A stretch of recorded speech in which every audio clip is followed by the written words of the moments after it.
आइए देखते हैं मध्य प्रदेश की दोपहर की बड़ी खबरें। सीएम किसान योजना 14वीं किस्त पर अपडेट। क्या 82 लाख किसानों के खाते में आने वाले हैं 4,000 रुपए? जानिए पूरी डिटेल। आपको बता दें, मध्य प्रदेश के करीब 82 लाख किसानों के लिए मुख्यमंत्री किसान कल्याण योजना की 14वीं किस्त को लेकर बड़ी अपडेट सामने आई है। लंबे समय से किसान इस किस्त का इंतजार कर रहे हैं, लेकिन अब तक सरकार की ओर से आधिकारिक रूप से राशि जारी नहीं की गई है। सूत्रों के मुताबिक पिछली किस्त अगस्त 2025 में जारी की गई थी, जिसके बाद नवंबर और मार्च वाली 2 किस्तें अभी तक लंबित हैं। इसी वजह से किसानों में लगातार असमंजस की स्थिति बनी हुई है। जानकारी के अनुसार सरकार की ओर से वित्तीय प्रक्रियाओं और फंडिंग को लेकर कुछ अड़चनों के कारण भुगतान में देरी हुई है। हालांकि अब उम्मीद जताई जा रही है कि यह किस्त अप्रैल के दूसरे सप्ताह यानी 14 या 15 अप्रैल के आसपास किसानों के खातों में ट्रांसफर की जा सकती है। राशि को लेकर भी चर्चाएं तेज है। कई रिपोर्ट्स में दावा किया जा रहा है कि इस बार किसानों को 4,000 रुपए की लंबित राशि एक साथ दी जा सकती है, जबकि कुछ सूत्रों का कहना है कि फिलहाल केवल 2,000 रुपए की किस्त जारी होने की संभावना अधिक है। सरकार की ओर से अभी तक इस पर कोई आधिकारिक पुष्टि नहीं की गई है, इसलिए अंतिम निर्णय का इंतजार किया जा रहा है। अब सभी की नजरें सरकार की आधिकारिक घोषणा पर टिकी हैं, जिससे साफ होगा कि किसानों के खाते में कितनी राशि और कब तक पहुंचेगी। चांदी 1,800 रुपए हुई सस्ती। सोने के भाव में भी गिरावट। आपको बता दें, अमेरिका और ईरान के बीच पाकिस्तान में हुई युद्ध विराम वार्ता के किसी भी समझौते तक पहुंचने में विफल रहने का सीधा असर सोमवार को घरेलू और वैश्विक सराफा बाजारों पर दिखाई दिया। कमजोर वैश्विक संकेतों और भू राजनीतिक अनिश्चितता के कारण सोमवार को दिल्ली के सराफा बाजार में कीमती धातुओं में बिकवाली और मुनाफा वसूली का भारी दबाव देखा गया, जिससे सोने और चांदी दोनों की कीमतों में गिरावट दर्ज की गई है। सोमवार को राष्ट्रीय राजधानी दिल्ली में कमजोर वैश्विक संकेतों के बीच चांदी की कीमतों में 1,800 रुपए की बड़ी गिरावट दर्ज की गई है। अखिल भारतीय सराफा संघ के आंकड़ों के अनुसार शुक्रवार के 2,47,000 रुपए प्रति किलोग्राम के बंद स्तर की तुलना में सोमवार को चांदी करीब 1% गिरकर 2,45,200 रुपए प्रति किलोग्राम पर आ गई है।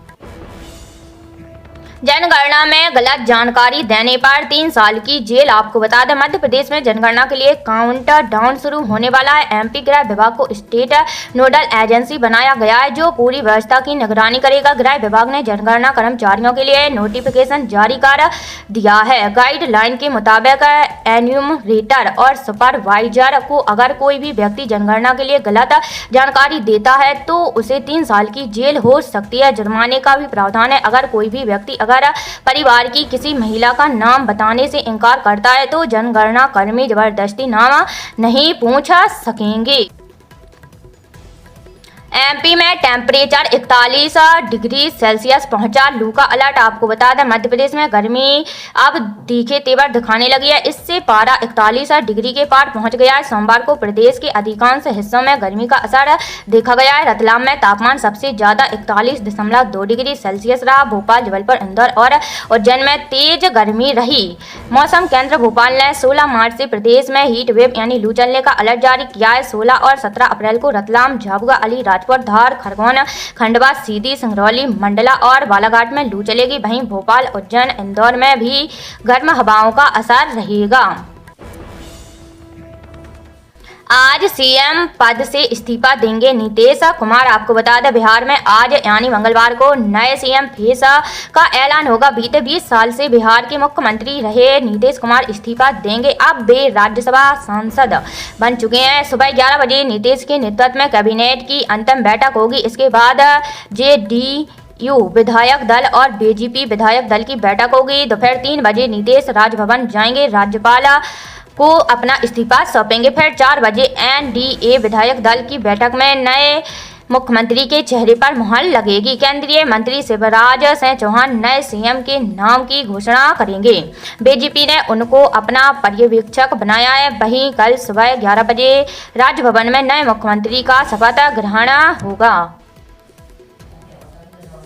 रायसेन कृषि महोत्सव। केंद्रीय मंत्री नितिन गडकरी की घोषणा। इटारसी बैतूल सेक्शन में 758 करोड़ से 22 किलोमीटर लंबा टाइगर कॉरिडोर होगा फोर लेन। आपको बता दें, केंद्रीय सड़क परिवहन एवं राजमार्ग मंत्री नितिन गडकरी ने राष्ट्रीय राजमार्ग 46 के इटारसी बैतूल सेक्शन में 22 किलोमीटर लंबे टाइगर कॉरिडोर को फोर लेन बनाने के लिए 758 करोड़ रुपए की मंजूरी दी है। रायसेन में कृषि महोत्सव में शामिल होने से पहले गडकरी ने राष्ट्रीय राजमार्ग परियोजनाओं की समीक्षा की। इसी दौरान उन्होंने इस टाइगर कॉरिडोर के चौड़ीकरण को स्वीकृति दी है। उन्होंने बताया कि यह मार्ग घने जंगल से होकर गुजरता है, जहां वन्य जीवों की आवाजाही ज्यादा रहती है, इसलिए सड़क चौड़ी करते समय अंडरपास और अन्य आधुनिक सुविधाएं बनाई जाएंगी।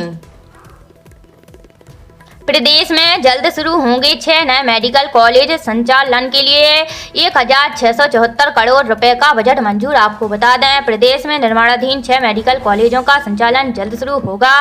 राजगढ़, मंडला, नीमच, मंदसौर, श्योपुर और सिंगरौली में बने रहे इन कॉलेजों के लिए कैबिनेट ने 1674 करोड़ रुपए मंजूर किए हैं। इन जिलों के लिए जिला अस्पतालों को मेडिकल कॉलेज से जोड़ा जाएगा। यह परियोजना प्रधानमंत्री स्वास्थ्य सुरक्षा निधि योजना के तहत है, जिसमें 60% राशि केंद्र और 40% राज्य सरकार देती है। इसके अलावा भोपाल गैस त्रासदी राहत एवं पुनर्वास विभाग के तहत स्वास्थ्य सेवाएं अगले 5 साल तक जारी रखने के लिए 10,005 करोड़ रुपए स्वीकृत किए गए हैं। कैबिनेट ने सड़क सिंचाई, कृषि मशीनीकरण और महिला सशक्तिकरण से जुड़ी योजनाओं सहित कुल 19,810 करोड़ रुपए के प्रस्ताव मंजूर किए हैं। इसमें 10,801 करोड़ रुपए PWD परियोजनाओं के लिए हैं। फ्रिज, पंखे, खाद, तेल, पेंट, कपड़े लागत 15%, कीमतें 7% तक बढ़ी। आपको बता दें, ईरान समेत पूरे पश्चिम एशिया में तनाव से जो हालात पैदा हुए हैं, उसके चलते आम भारतीयों का घरेलू खर्च बढ़ रहा है। रसोई से लेकर कपड़े और घरेलू उपकरणों तक हर चीज या तो महंगी हो गई है या उनके दाम बढ़ने की आशंका गहरा रही है। कच्चे तेल की बढ़ती कीमतों ने एक साथ कई मोर्चों पर दबाव बनाया है। EY इंडिया का विश्लेषण कहता है कि यह असर अगले 2 साल तक बना रह सकता है। खाने के तेल के दाम 7% से ज्यादा बढ़ गए हैं।